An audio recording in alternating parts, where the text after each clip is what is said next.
हिंदुस्तानी बहू। कोकिला देवी और उसका पूरा परिवार इंग्लैंड के लंदन शहर में सेटल्ड था। लेकिन कोकिला देवी अपने बेटे की शादी किसी हिंदुस्तानी लड़के से करवाना चाहती थी, इसलिए वो बहू देखने अपने बेटे और पति के साथ इंडिया आ जाती है। क्या कोकिला को उसकी मनपसंद बहू मिल पाएगी? चलिए देखते हैं। आइए आइए आंटी जी, कहिए सफ़र कैसा रहा? हवाई जहाज़ में कोई तकलीफ तो नहीं हुई? बैठने की जगह तो मिल गई थी ना? क्या है ना, पिछली बार जब मैं इंग्लैंड से आया था तो मुझे बिल्कुल जगह नहीं मिली। फिर क्या था, मुझे पायलट के साथ कैबिन में बैठ कर आना पड़ा। क्या कह रहे हो बेटा? हाँ अंकल जी। क्या आप भी इसकी बातों में हाँ मिला रहे हैं? इसकी बातों से साफ पता चलता है कि ये कभी हवाई जहाज में नहीं बैठा। इसने अपनी जिंदगी में हवाई जहाज सिर्फ टीवी और फिल्मों में ही देखा है। वैसे अंकल जी, अगर आप मुझे पहले फ़ोन कर देते तो मैं आप लोगों की टिकट बुक करवा देता। मेरा मामा केयर इंडिया फ्लाइट में कंडक्टर का काम करता है ना।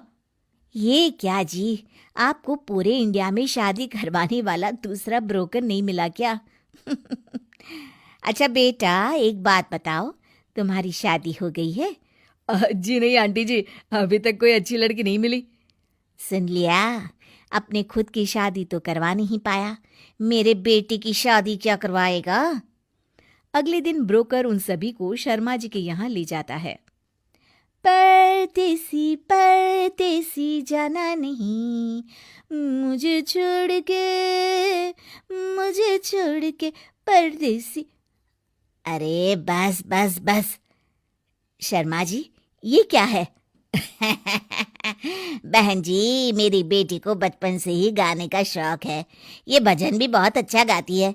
बेटी जरा एक अच्छा सा भजन तो गा के सुनाओ। अरे नहीं नहीं, बस बहुत हो गया। मैं अपने बेटे के लिए बहू ढूंढ रही हूँ, अगली इंडियन आइडल नहीं। चलिए चलते हैं जी। अगले दिन वे सभी नैना नाम की लड़की को देखने आते हैं। नैना सास बहू टीवी सीरियल की बहुत बड़ी फैन थी। क्या? मेरी शादी मेरी शादी मेरी शादी! अरे ये इस तरह एक ही बात को 3 बार गर्दन घुमा घुमा के क्यों बोल रही है? आंटी जी, ये सास बहू सीरियल की बहुत बड़ी फैन है। अरे तेरा सत्यानाश हो ब्रोकर, चल नाश पीटे, चल भाग यहाँ से, दोबारा अपनी शक्ल मत दिखाना। ब्रोकर दुम दबाकर वहां से भाग जाता है। आखिर ये ब्रोकर यहाँ से भागा क्यों? कहीं इसमें किसी की चाल तो नहीं? क्या मैं इन लोगों को पसंद आ रही हूँ? अभी तक इन लोगों ने टेबल पर रखे समोसे नहीं खाए। आखिर इनके दिमाग में चल क्या रहा है? सावित्री, ये तेरी बेटी नैना ही है ना? जी हाँ, मैं ही हूँ नैना। अरे ठीक है, लेकिन तू खड़ी क्यों हो गई और इतनी जोर से क्या बातें कर रही है? क्या मतलब क्या मतलब क्या मतलब? अरे क्या मतलब से तो आगे बढ़। मॉम, तो ये है आपका बहू का कलेक्शन, एक से बढ़कर एक लड़कियां हैं। लेकिन कोकिला हार नहीं मानती। चाहे कुछ भी हो जाए, मैं अपने बेटे की बहू लिए बिना लंदन वापस नहीं जाऊंगी। मैंने सुना है कि चड्ढा साहब की बेटी सूजी बहुत ही सुंदर और गुणवान है। कल हम उसे देखने चलते हैं। अगले दिन कोकिला अपने पति और बेटे के साथ चड्ढा साहब के यहाँ पहुंचती है। आइए आइए, मैं सुबह से आप लोगों का इंतजार कर रहा था। अरे सुनती हो भाग्यमान, हमारी बेटी को देखने लड़के वाले आ गए हैं। सूजी बेटी को ले आओ। सूजी, ये कैसा नाम है? सूजी का हलवा, सूजी की पानी पूरी तो सुना था, लेकिन लड़की का नाम पहली बार सुन रहे हैं। हमने तो इसका नाम सुजाता रखा था, लेकिन इसने अपना नाम खुद ही बदलकर सूजी रख लिया। बड़ी टैलेंटेड है मेरी बेटी। सूजी जैसे ही सबके सामने आती है, कोकिला उसे हैरानी से देखती है। हेलो आंटी जी। सूजी का पहनावा देख कोकिला अपने पति से कहती है, अरे ये इसने कैसे कपड़े पहन रखे हैं? लड़के वालों के सामने भला कोई लड़की ऐसे आती है क्या? हाँ, तुम सही कहती हो, ये तो खाली हाथ आ गई। चाय बिस्किट समोसे कुछ भी लेकर नहीं आई। हे भगवान, दिन ब दिन आपकी जबान चटोरी होती जा रही है। अब जरा चुप भी रहिए। कहिए, आप लोग क्या पीना पसंद करेंगे, चाय या कॉफी? मैं अभी जोमेटो से ऑर्डर कर देती हूँ, साथ में कुछ नाश्ते के लिए भी।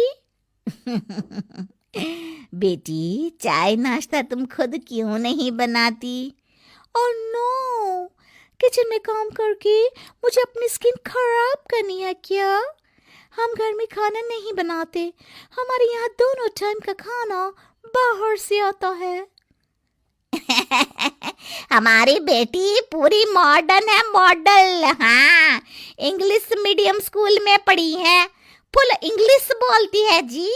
इसका रहन सहन तो सब अंग्रेजों जैसा है।